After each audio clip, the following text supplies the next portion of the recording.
What's going on, everybody? I have Tim Fitzgerald here. It covers Kansas State Wildcats for GoPower.com and its 24/7 network. What's going on, Tim?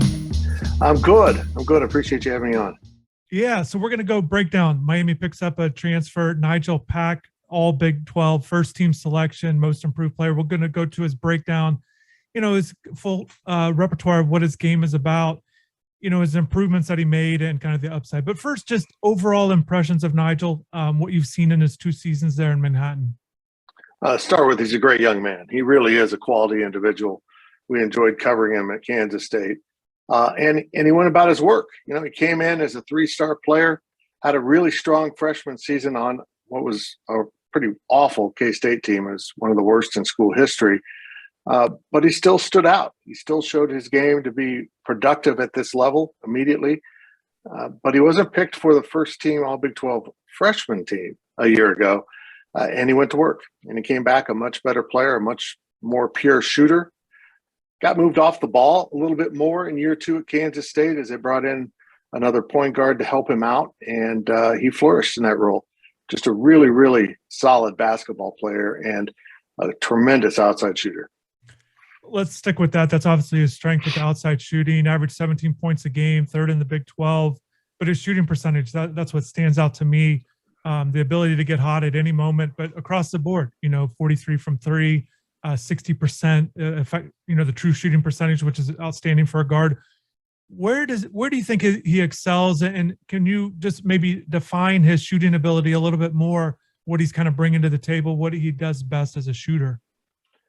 Well, it was fascinating to watch his change between year 1 and year 2. He sped up his motion quite a bit. Has a very quick release, and he can get it to his shooting position very quickly and get it up. But he also extended his range quite a bit. And when I say that, I mean he's probably good from about 30 in. He really turned out to be a pure shooter from all over the floor. But you look at the percentages and you understand a couple things. He's shooting extremely well from 3-point range, but that's not toes on the line 3-point range. That's backing it up a little bit because the defense would try to push him out. And it's also a reflection of how quick that shot release is because everyone knew what he was going to do. Everyone knew that they had to keep track of Nijel on the perimeter. But if you gave him the smallest window, he will get that off. And half the time, no matter where he's at on the floor, he'll make it. And just, a guy also the volume, the 3-point shooting, 3.3 threes a game, obviously shooting at a good clip. Just kind of where do you think he excels also his scoring ability, just what he brings to the table as a scorer, where can he get buckets as well as, if the 3-point shot isn't falling or even if it is, what else can he do as a scorer? Yeah, he's really good in the mid-range, which is, kind of something that's lost in the modern game. But he'll get you off the dribble and he'll get you into that 12 to 15-foot range and knock those down. One of the weaknesses of his game is he can get to the rim a little bit, but he's not overly strong. So when he gets into traffic, he can get bumped off his spot. We saw him get bumped around in late game situations. He's not a real big guy. I don't know what they list him at, but it's probably a lie. But he does create room for himself simply because if you come out too far on that perimeter defense, he's going to just step around you. But, as he goes forward, he's got to get better handles. If he wants to be a point guard, he's got to get better at that. And probably a necessity will be really developing that ability to get to the rim and get a shot off in traffic that's effective and will equally concern a defense as it does his 3-point range. Yeah, listed at 6 foot 180, a guy that played off the ball quite a bit there as a scorer, and you touched on his handles and stuff. So again, he was the most improved player. You got the award there in the Big 12. And you touched on it a little bit with his shooting range and things like that, but where do you think he excelled the most in his improvement? What kind of led him maybe to these improvements in year 2? Solid as a freshman, 12 points a game, but certainly that jump from 12 to 17. Where do you think he made the biggest strides, and what allowed him to make these improvements? Well, hard work. I mean, he's the type of kid that'll get in the gym and take care of his business without the coaches around. It also helped him that Kansas State picked up through the transfer portal Mark Smith, who had kind of toiled away at Illinois and Missouri and had an absolutely incredible one season at K-State. So that really helped give a little balance there, because as a freshman, it was unfair. Nijel was the show. He was pretty much it. There was a few other veterans on the team that just didn't produce, and they started to lean on Nijel more and more as a 18-year-old kid, and that was a lot of pressure. But he accepted that. And once K-State got some more weapons around him, it freed him up a little bit. But that ability to get that shot off so quickly is just, it's amazing. And I don't like to compare people to Steph Curry, because Steph Curry, let's admit it, he's not human. But Nijel has some of that. I'm going to get my shot off right now, even though you don't think I can shoot it from here, and I'm going to get it off quickly, and quite often hit it. When he gets cooking, and he got cooking in the big game against Kansas in Bramlage Coliseum, in which K-State blew a big halftime lead. Kansas was, went into Kansas mode that they do. We saw it all in the national title game. But Nijel just lit him up. I can't remember how many points he had in the first half. Pushing 30. I mean, they could not stop him. Whether he was covered or not, he was getting a shot off and making it.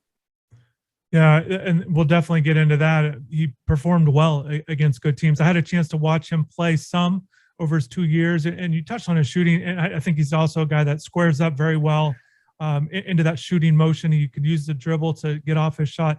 You touched on Steph Curry, and if we're talking about player comparisons, a Miami fan might wonder where he kind of falls in line, maybe a former Hurricane. If we're looking at guys, maybe a Jack McClinton type, similar in the size. Also, shooting percents are very similar. Jack shot 43 from three over his career, 17 a game over his career. So if you're just looking at that, and also kind of in a similar mold with that body size, so kind of in that Jack umbrella. Obviously, Jack was a Hall of Fame player at Miami. With Nijel, you touched on his handles a little bit in that point guard spot. Is that something you feel like he can, get more into as he develops in his career? He's, 2 years into his career. Is that something he can do, or also have you already seen him improve with that a little bit there, kind of handling a little bit more of the ball handling responsibilities? Yeah, this is probably the hole in Nigel's game, is he has that shooting guard mentality and approach to the game, but we all recognize that 6 foot or 5'10", whatever he is, he needs to be a point. And, that certainly is true at the next level if he can make it there. But even in the college game, he probably needs a point. I think he recognizes that. But it's just, he's not a great point guard. He's a solid point guard. He can handle the ball, but he doesn't really create as much as Marquise Noel, the other point guard K-State had on its roster. Like I said, he sometimes doesn't get in deep enough into a defense off the dribble to really break it down all the way. So that is something he's really going to have to get to Miami and try to master, is how to be that point guard that can also score, but then go create for my teammates, because that's where his future has to be. He's not going to make it as a 5'10" shooting guard. It's not out there. And certainly Miami has done well, and that's something that Nijel, I'm sure, is looking at. Miami's done well with its guard play, and certainly something that they excel in. So they'll look to do that. Another kind of area I'm sure he'll look to improve on is his defense. He was, kind of looking at some analytics stuff. Our guy over at Evan Miyakawa there, his DPR rating was 8.0, which ranked 73rd out of 92 qualified candidates in the Big 12. Certainly there's a lot that goes into that, but I'm curious your thoughts on him as a defender, particularly on ball, because you're looking at a guy like that to be a good on ball defender, especially a guy that might, that's likely going to face guys bigger than him in the ACC, just like he did in the Big 12. Thoughts on his defense, and have you seen that? How have you seen that in his 2 years? It's adequate. I mean, I don't mean that as an insult. He doesn't hurt you, but he doesn't exactly tear up the world, doesn't cause a bunch of turnovers. And it's funny to watch how quickly he can get a shot off, but he is just a step slow. And I don't mean he's slow, but compared to the point guards he's got to cover, he sometimes can try to play catch up. But playing for Bruce Weber, he learned some great team defense philosophies and how to, funnel those guys to go find some help if he needs it. So he's going to come in very well schooled on how to play defense. But again, bigger, stronger, faster would all help Nijel Pack in his overall game, and that includes on the defensive end. Tim, any stories recruiting-wise that you remember with him? He's a guy from 2021 class out of Lawrence Central, that in the Indianapolis there. And just kind of looking back to 24/7 Sports composite rankings has him as K-State's highest rated signee since 2014. Just anything you remember about him as a recruit and kind of, again, the trajectory that he's been on since? Well, K-State got in on him early. He blew up at Peach Jam. I believe it was Peach Jam, in which he was an MVP. And he was a man of his word. He stuck with his commitment to K-State, even when Indiana and schools close to home came roaring in, finally realizing this kid could play. But he stuck with Bruce Weber, and his commitment, as we found out, was to Bruce Weber, not K-State. But he, with the coaching change, I would have bet my house he was going to end up at Purdue, because that's Bruce Weber's old stomping grounds. They play a very similar system under Matt Painter, and it's the Gene Cady coaching tree with Weber and Painter. So I would have sworn he would end up there. So this is a really nice kid for Miami. This kid will be a really good addition to your team. And even though he might have some shortcomings in his game, he's not the type of player to ignore those shortcomings. He's going to try to attack them and get better at those things. You touched on it, his performance against KU, his top 3 scoring performances since he's been at K-State this past season: 35 against KU. Obviously a national champ there. Iowa State puts up 32 and 31 against Baylor, all 3 NCAA tournament teams.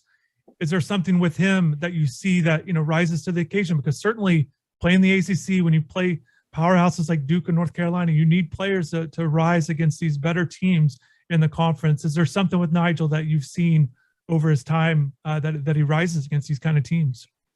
I don't know if it was the opponent, but maybe it was. But I'm telling you, when this kid gets cooking, it's fun to watch, because everything he puts up tends to go in when he's hot. And what's amazing is he doesn't have really dreadful performances. He might have an off night, but I lost track. But he was pushing 30 straight games with a 3-pointer. So he doesn't have over nights. He finds a way to be productive. But yeah, he stepped up in some really big games. And what he did in the first half against Kansas was absolutely phenomenal, because they were trying almost everything they could to slow him down, and they couldn't. They finally figured it out a little bit in the second half, but maybe he just cooled off. But boy, when he gets going, he'll put that shot up from anywhere, and he's going to make it. He definitely made a 3 every single game last season.